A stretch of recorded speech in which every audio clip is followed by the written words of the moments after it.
ಯಾಕಂದ್ರೆ ನಿನಗೋಸ್ಕರ ನಿನ್ ಜೀವನ ಹಾಳು ಮಾಡ್ಕೋಬೇಡ ಅಣ್ಣ. ನಿನ್ನ ನಿನ್ ಮಕ್ಳು ಸೇವೆ ಮಾಡೋ ಬಗ್ಗೆ ನನ್ ಕರುಣಿಸಣ್ಣ. ಕಾಲ್ ಹಿಡ್ಕೋಬೇಡ.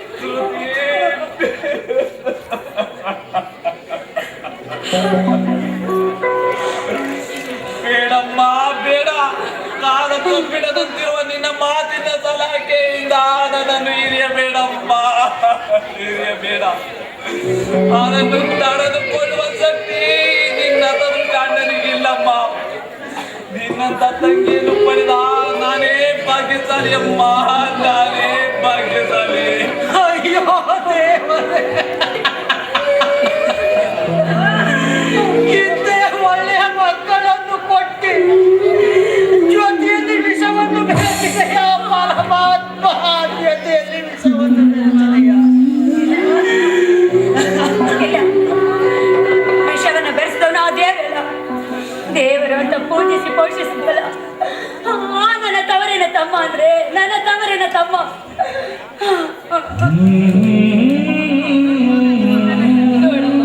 ನಮ್ಮ ಹಣೆ ಬಲಿಗೆ ಹೊಡೆ ಯಾರು ಇದಕ್ಕೆ ಅಮ್ಮ ಅವನೇ ಕಮಲಿಗೆ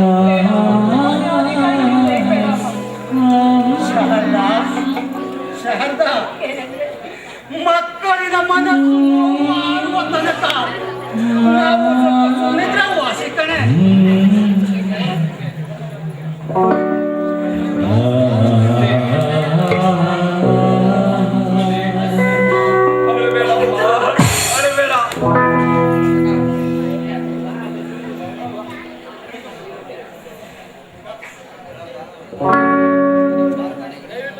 ಗಮ್ಮ ನಗುವಾಗ ಚಂದ್ರನು ನಗುತ್ತಾನ, ಗಂಧದ ಕೂಸಿಂದು ಆಸೆಗೆ ಬೆಸೆದಾನ, ಒಂದೊಂದು ಮುತ್ತಿಂದ ಸಿಂಗಾರ ಮಾಡ್ಯಾನ, ಒಟ್ಟಾರೆ ನಿನ್ನ ಸಂಗ ಏಕೆಂದು ಬೇಡ್ಯಾನ.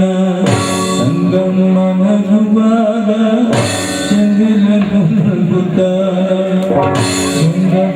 ಕೂಸೆಂದು ಆಸೆಗೆ ಬೆಸೆದಾನ, ಒಂದೊಂದೇ ಮುತ್ತಿಂದ ಸಿಂಗಾರ ಮಾಡ್ಯಾನ, ಒಟ್ಟಾರೆ ನಿನ್ನ ಸಂಗ ಬೇಕೆಂದು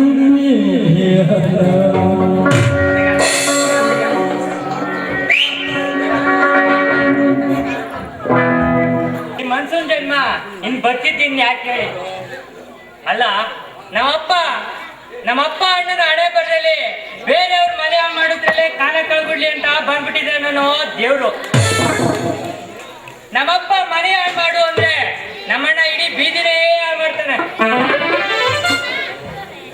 ನಮ್ಮಪ್ಪ ಬೀದಿ ಹಾಳು ಮಾಡು ಅಂದ್ರೆ ನಮ್ಮಣ್ಣ ಇಡೀ ಊರ್ನೇ ಹಾಳು ಮಾಡ್ತಾನೆ. ಒಟ್ನಲ್ಲಿ ಇವ್ರ ಜೀವಮಾನವೆಲ್ಲ ಬೇರೆಯವ್ರ ಮನೆ ಹಾಳು ಮಾಡಿದ್ರಲ್ಲೇ ಕಾಲ ಕಳೆದ್ಬಿಟ್ರು. ಅಲ್ಲ ಕಣ್ರಿ, ನಾನ್ ಮನೇಲಿದ್ರೆ ಮಾತೇ ಇಲ್ಲ. ನಾನ್ ಮನೇಲಿದ್ರೆ ಪಿಸ್ ಪಿಸ ಗುಸ್ಗುಸ ಅಂತಾರೆ. ಇವತ್ತು ಬರ್ಲಿ ಅದೇನ್ ಮಾತಾಡ್ತಾರೆ ಅಂತ ನಾನು ಕೇಳ್ಕೊತೀನಿ. ಏನ್ ಮಾಡೋದು? ಹಾ, ಒಂದ್ ಐಡಿಯಾ. ಇಲ್ಲಿ ಒಂದು ಪೆಟ್ಟಿಗೆ ಇದೆ, ಆ ಪೆಟ್ಟಿಗೆ ಒಳಗೆ ಕುತ್ಕೋತೀನಿ. ಅದೇನ್ ಮಾತಾಡ್ತಾರೋ ಅಂತ ನಾನು ನೋಡ್ತೀನಿ ಕಣ್ರಿ.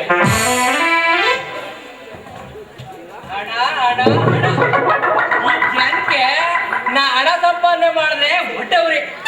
ಅಲ್ಲ, ಅವರು ಹಣವೇ ಸಂಪಾದನೆ ಮಾಡೋದು, ನಾನುವೇ ಹಣವೇ ಸಂಪಾದನೆ ಮಾಡೋದು. ಅಲ್ಲ, ಅವರು ಒಳ್ಳೆ ರೀತಿ ಸಂಪಾದನೆ ಮಾಡ್ತಾರೆ, ನಾನೇನಪ್ಪ ಒಂಚೂರು ಕೆಟ್ಟ ರೀತಿ ಸಂಪಾದನೆ ಮಾಡ್ತೀನಿ. ಅದೇ ತಪ್ಪು ಇವ್ರಿಗೆ. ಜನ ಅಂತಾರೆ ಅಂತ ನಾವು ಅವ್ರಂಗೆ ಆಗೋಯ್ತೀವಿ ನಾಳೆ ದಿವಸ.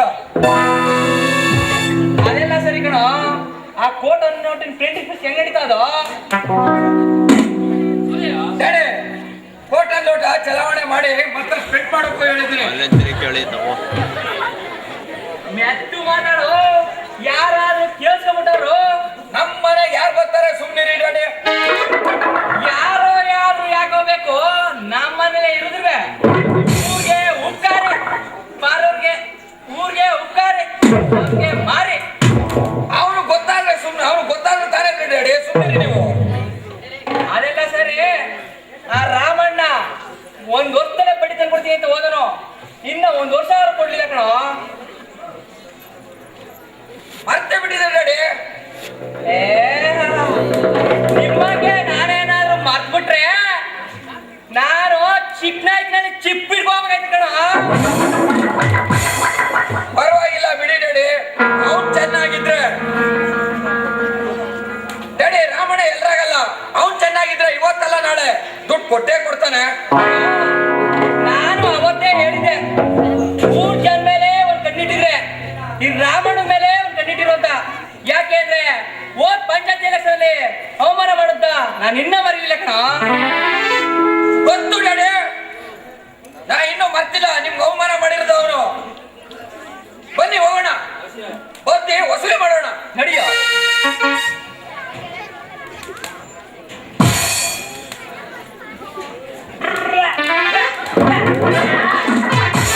ಇನ್ನೂ ಒತ್ತಿ ಪೆಟ್ಟಿಗೆ ಒಳಗೆ ಕುತ್ಕೊಂಡ್ ಬಿಟ್ಟಿದ್ರೆ ನನ್ ಕತೆ ಮುಗ್ದೋಗುದು ಕಂಡ್ರೆ.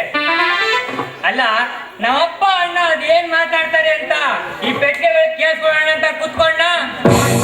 ನಮ್ಮಪ್ಪ ಬಂದು ಅದ್ರ ಮೇಲೆ ಎಂಟ ಆಗ್ತ. ಅದೆಷ್ಟು ದಿವಸ ಆಗೋಗಿತ್ತು ಕಂಡ್ರೆ ಇಷ್ಟಕ್ಕೆ ಹೋಗಿ ಒಂದ್ ಬಿಟ್ಟ ನೋಡ್ರಿ. ಅಪ್ಪ ಅಪ್ಪ ಯಾವ ಕೇಳ್ಬೇಕು ಬೇಡಪ್ಪ ಘಟನಾಥ. ಅಲ್ಲ, ನಾನೇ ಛತ್ರಿ ಅಂದ್ರೆ ಇವರು ನನ್ಗಿಂತ ಛತ್ರಿ ಅಲ್ರಿ. ಆ ರಹಸ್ಯನ ಯಾರ ಕೈಲೂ ಕಂಡಿಡಕ್ಕಾಗಲ್ವಂತೆ. ತಿರುಪತಿ ತಿಮ್ಮಪ್ಪನ ಕೈಲೂ ಕಂಡಿಡಕ್ಕಾಗಲ್ವಂತೆ. ಆ ತಿರುಪತಿ ತಿಮ್ಮಪ್ಪ ಯಾಕೋ, ಈ ತಿರುಪತಿನೇ ಸಾಕು. ಬ್ರದರು, ಇಡೀ ನಿಮ್ ಇತಿಹಾಸನೇ ಪತ್ತೆ ಮಾಡಿ ಒಂದಲ್ಲ ಒಂದ್ ದಿವಸ ನಿಮ್ಗೆ ಬುದ್ಧಿ ಕಲಿಸಿಲ್ಲ ಅಂದ್ರೆ ಈ ತಿರುಪತಿನೇ ಅಲ್ಲ. ಅಂದಾಗೆ ಇವ್ರ ಕಣ್ಣು ಆ ರಾಜಾರಾಮಣ್ಣನ ಮನೆ ಮೇಲೆ ಬಿದ್ದಿದೆ. ಇನ್ನ ಅವ್ರ ಮನೆ ಸರ್ವನಾಶ ಆದಾಗೇನೆ. ಇದನ್ನ ಹೇಗಾದ್ರೂ ಮಾಡಿ ತಪ್ಪಿಸ್ಬೇಕಲ್ಲ, ಏನ್ ಮಾಡೋದು? ಒಂದ್ ಐಡಿಯಾ. ರಾಜಾರಾಮಣ್ಣ ಮಗಳು ಸುಟ್ಟಿನ ನಾನು ಮದ್ವೆ ಆಗಿ ಅವ್ರಿಗೆ ಮುಕ್ತಿ ಕೊಡ್ಬೇಕು. ನನ್ನ ಮುಂದಿನವಾದ ಕನಸು ಶ್ರುತಿಯೊಂದಿಗೆ ಮದುವೆಯಾಗಿ ಸ್ವರ್ಗದಲ್ಲಿ ತೇಲಾಡುವುದು.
ಸಂಗೀತ ಈ ದಿನ ಆಸೆ ಎಂಬಕ್ಕೆ ಆಗಸಕ್ಕೆ ಹಾರಿ ಸ್ವತಂತ್ರದಲ್ಲಿ ಆಕಾಶದಲ್ಲಿ ಹಾರುತ್ತಿರುವಾಗ ಅಮರಾವತಿ ಅರಮನೆ ನಮ್ಮನ್ನ ಆಮಂತ್ರಿಸುವಂತಿದೆ. ಸಂತೋಷ್, ನಾನು ಅಂದ್ರೆ ನಿಂಗೆ ಎಷ್ಟು ತುಂಬಾ ಇಷ್ಟ ಅಲ್ವಾ? ಹೌದು ಸಂಗೀತ, ಅದನ್ನ ಬಾಯ್ಬಿಟ್ಟು ಬೇರೆ ಹೇಳ್ಬೇಕಾ? ಸಂತೋಷ್, ನೀವ್ ಯಾವಾಗಲೂ ನನ್ನ ಜೊತೆಲೇ ಇರ್ಬೇಕು. ಯಾವತ್ತೂ ದೂರ ಹೋಗ್ಬೇಡ. ಇಲ್ಲ ಸಂಗೀತ, ನಾನು ಯಾವತ್ತೂ ನಿನ್ ಬಿಟ್ಟು ದೂರ ಹೋಗಲ್ಲ.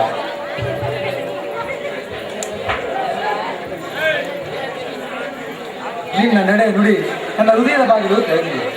ಅದಕ್ಕಾಗಿ ರೆಕ್ಕೆ ಬಿಚ್ಚದ ಅಕ್ಕಿಯಂತೆ ನಾನು ಇಲ್ಲಿ ಬಂದಿಯಾಗಿದೆ. ನಿಮ್ಮ ತೋಳಿನ ಬಂಡೆಲಿ ಸದಾ ನಾನು ಯಾವಾಗಲೂ ನೆಲೆಂದಿರ್ತೀನಿ ರಾಜ. ನನ್ನ ಬಾಳ ಪಂಜರದಲ್ಲಿ ಮುತ್ತಿನ ಸಂಕೋಲೆಯಿಂದ ಈ ಚೆಲುವೆಯನ್ನು ಬಂಧಿಸಿ ಪ್ರೇಮದ ಅರಮನೆ ಕಟ್ಟುತ್ತೇನೆ.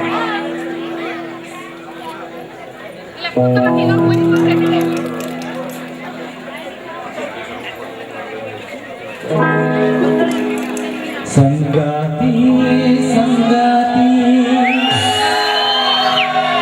ಓ ಸಂಗಾತಿ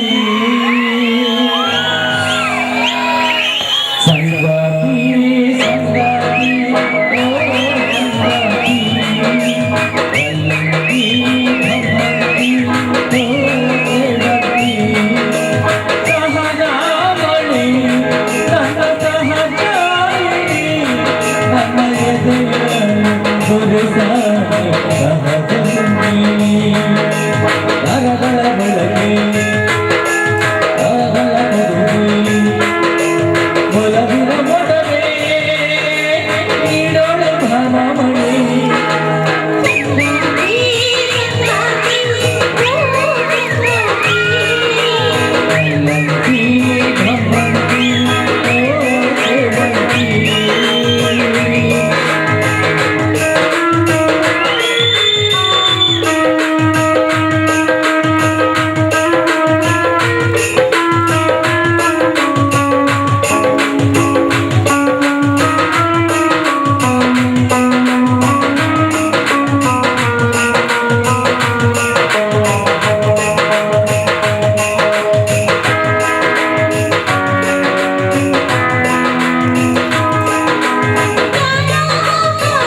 ಸಮಾಧಾನ ಮಾಡ್ಕೊಳ್ಳಿ. ನಮ್ಮ ಹಣೆಯಲ್ಲಿ ಏನ್ ಬಂದಿದೆಯೋ ಅದು ಅದೇ ಆಗುತ್ತೆ. ಅದನ್ನು ತಪ್ಪಿಸೋದಕ್ಕೆ ಯಾರಿಂದಲೂ ಸಾಧ್ಯ ಇಲ್ಲ, ಯಾರಿಂದಲೂ ಸಾಧ್ಯ ಇಲ್ಲ. ಹೌದು ಶಾರದಾ, ಕಲ್ಲಾಗಿರುವ ಆ ದೇವರನ್ನು ಏಕೆ ನಿಲ್ಲಿಸಬಾರದು ಶಾರದಾ? ಒಂದು ಕಾಲದಲ್ಲಿ ನಗೆ ನೆಮ್ಮದಿಗಳೇ ಕಂಡನಾಗಿ, ಸಂತೋಷ ಸಮೃದ್ಧಿ ತಾಯಿಯಾಗಿ, ಸಿರಿ ಸಂಪತ್ತುಗಳೇ ಸ್ಕಂದನಾಗಿ ಜೋಗುಳವಾಡುತ್ತಿದ್ದ ಈ ಮನೆಯಲ್ಲಿ ಈ ದಿವಸ ಭೀಕರ ಬಿರುಗಾಳಿಗೆ ಸಿಕ್ಕ ತರಗರಿಗಳಂತೆ ಇಡೀ ಹಳ್ಳಿಯ ಹೆಚ್ಚಾಮದ ಭೀಕರತೆಯಿಂದ ಕುಂದಿದೆ ಶಾರದಾ. ಹಸಿವು ತೃಣವಾಗಿ ಕಿತ್ತು ತಿನ್ನುತ್ತಿರುವಾಗ ಈ ಮೂಕ ದೇವರನ್ನು ಏಕೆ ನಿಲ್ಲಿಸಬಾರದು ಶಾರದಾ?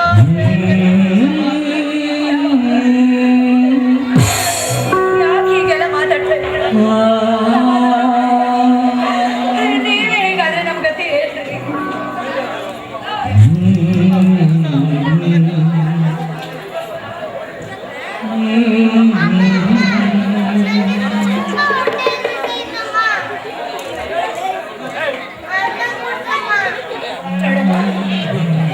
ಇವತ್ತು ಅನ್ನ ಇಲ್ಲ ಕಣೋ.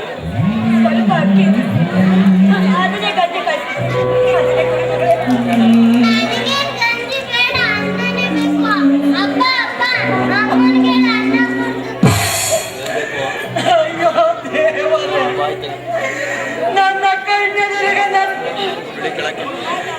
ಈ ಕಣ್ಣಿನಿಂದ ನೋಡಲಾರನಪ್ಪ.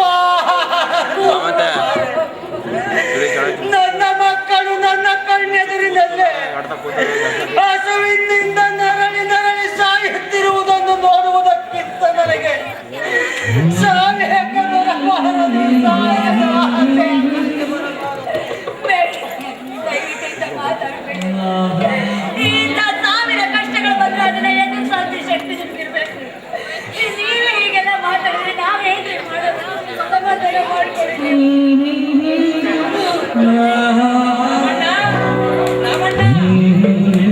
ಮನೆಗೆ ಬಸವಪ್ಪನವರು ಸಿಟಿನೇ ಸಾವುಕಾರ್ರೆ ಹೇಳ್ಕಳ್ಸುತ್ತೆ, ನಾನೇ ಬರ್ತಿದ್ದಲ್ಲ ಬಸವಪ್ಪನವ್ರೆ. ನೋಡು ರಾಮಣ್ಣ, ನೀ ಬಂದ್ರೇನು ನಾ ಬಂದ್ರೇನು ಎಲ್ಲ ಒಂದೇ.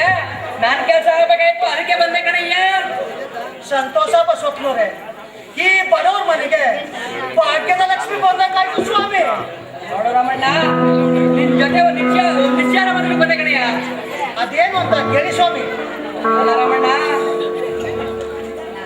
ನಿಮ್ ಬಾಮೈದಂಗ್ ಹೋಲ್ಸ್ಗೆ ಅಂತ ಮದುವೆಗೆ ಅಂತ ಪೂರಾ ಸಾಲ ಮಾಡಿದ್ದಲ್ಲಯ್ಯ. ಅದ ಅಷ್ಟು ಬಡ್ಡಿ ಎರಡು ಸೇರ್ಸ್ ಕೇಳುವಂತ ಬಂದೆ ಕಣಯ್ಯ. ಯಾಕೆಂದ್ರೆ ಈಗ ಈ ವರ್ಷ ಮಳೆ ಇಲ್ಲ, ಬೆಳೆ ಇಲ್ಲ. ನಾನು ನೋಡಿದ್ರೆ ತುಂಬಾ ಕಷ್ಟ ಆಗೋಗಿದೆ. ಅದಕ್ಕೆ ಕಣಯ್ಯ ಅಷ್ಟು ಬಡ್ಡಿ ಎಲ್ಲ ಕೇಳುವ ನಾನು ಬಂದೆ. ಸ್ವಾಮಿ ಬಸವಪ್ಪನವ್ರೆ, ನೀವು ಹೇಳುತ್ತಿರುವ ಮಾತು ನೀರಿಳಿಯದ ಗಂಟನಿಗೆ ಕಡುಬು ತುರಿಕೆದಂತಾಗಿದೆ ಸ್ವಾಮಿ. ಸ್ವಾಮಿ ರಾಮಣ್ಣರೇ, ನಿಮ್ ಮಾತಿನ ಅರ್ಥ ಒಂದು ಹೊಟ್ಟೆಗೆ ಶ್ರಮ ಪಡುತ್ತಿರುವಾಗ ನಿಂತ ನಿಲುವಿನಲ್ಲಿ ಹಣ ಕೊಡು ಅಂದ್ರೆ ಎಲ್ಲಿಂದ ತಂದ್ಕೊಳ್ಳಿ ಸ್ವಾಮಿ? ಸ್ವಾಮಿ ರಾಮಣ್ಣವ್ರೆ, ನಾವು ನಿಮ್ಮ ಹತ್ರ ಸಾಲ ಕೇಳೋದಕ್ಕೆ ಬಂದಿಲ್ಲ. ಅವತ್ತು ನಮ್ಮ ಅಪ್ಪ ಎಣಿಸಿರುವ ಜನ ಅಂತ ಲೋಟ ಅದ ವಾಪಸ್ ಕೊಡು ಅಂತ ಕೇಳೋದಕ್ಕೆ ಬಂದಿದ್ದೀರಿ. ನೋಡಿ ಸ್ವಾಮಿ, ನಾವು ನಿಮ್ಮ ಹತ್ರ ಸಾಲ ಮಾಡಿದೀವಿ ನಿಜ, ಇಲ್ಲ ಅಂತ ನಾನು ಖಂಡಿತ ಹೇಳ್ತಾ ಇಲ್ಲ. ಆದ್ರೆ ಇದ್ದಕ್ಕಿದ್ದಾಗೆ ಈಗ ಬಂದು ಸಾಲ ಕೊಡಿ ಅಂದ್ರೆ ನಾವ್ ಎಲ್ಲಿಂದ ಕೊಡೋದು?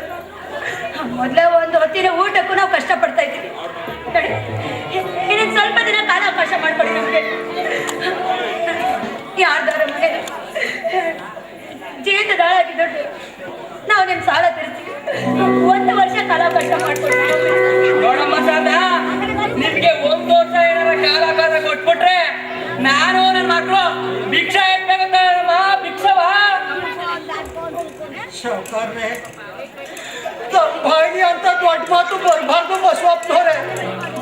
ನನ್ಗೊಂದು ಸ್ವಲ್ಪ ಕಾಲಾವಕಾಶ ಕೊಡಿ ಸ್ವಾಮಿ. ನಿಮ್ಮ ಮನಕ್ಕೆ ಏನಾದ್ರೂ ಏರ್ಪಾಟ್ ಮಾಡ್ತೀನಿ ಬಸವಪ್ಪನವ್ರೆ. ನೋಡು ರಮಣ್ಣ, ನಿಂತು ನಿಲುವಿನಲ್ಲೇ ಹಣ ಕೊಡು ಅಂದ್ರೆ ನೀನು ಎಲ್ಲಿಂದ ತಂದ್ಕೊಡ್ತೀಯ? ಆಯ್ತು ಅಮ್ಮ ಅಂದ್ರೆ ಓರ್ 7 ದಿವಸ ಟೈಮ್ ಕೊಡ್ತೀನಿ ನೋಡಯ್ಯ.